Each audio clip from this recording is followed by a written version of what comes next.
साल 1689 का दौर, जब मराठा साम्राज्य संकट में था, चारों ओर दुश्मनों का घेरा था।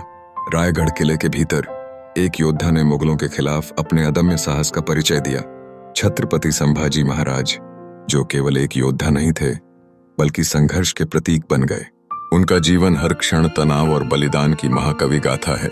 संभाजी महाराज का जन्म 14 मई 1697 को पुरंदर किले में हुआ।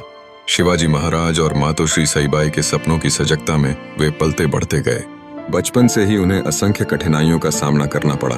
शिवाजी महाराज द्वारा दिए गए शिक्षा के क्षणों में संभाजी ने कई भाषाओं का अध्ययन किया।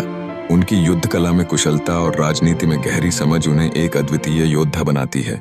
कुछ वर्षों तक मुगल दरबार में रहने के बाद जब संभाजी महाराज लौटे तो उनके परिवार में साजिशों का आगाज हुआ। उनकी सौतेली मां सोयराबाई ने उन्हें सिंहासन से बेदखल कर राजा राम का शासन स्थापित करने की योजना बनाई। ये चुनौतियां संभाजी के लिए अत्यंत कठिन थीं, परंतु उन्होंने हार नहीं मानी। एक शेर का बच्चा कभी पिंजरे में नहीं रह सकता, और इसी साहस के साथ वे पन्हाला किले से भागकर रायगढ़ पहुंचे।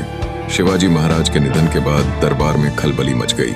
राजा राम को राजा घोषित किया गया, परंतु संभाजी ने अपने अधिकार को पुनः स्थापित करने का संकल्प लिया।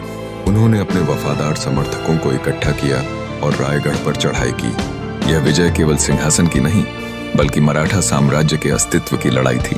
संभाजी महाराज ने राजा राम के समर्थकों को पराजित कर स्वयं सिंहासन पर बैठ गए, किंतु उनकी चुनौतियां खत्म नहीं हुई थीं।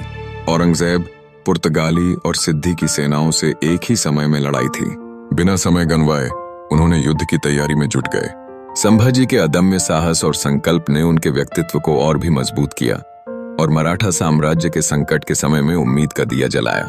संभाजी महाराज की गाथाएं आज भी गूंजती हैं।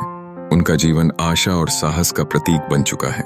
उन्होंने यह सिद्ध किया कि जब इरादे मजबूत हों, कोई भी दीवार अडिग नहीं रह सकती।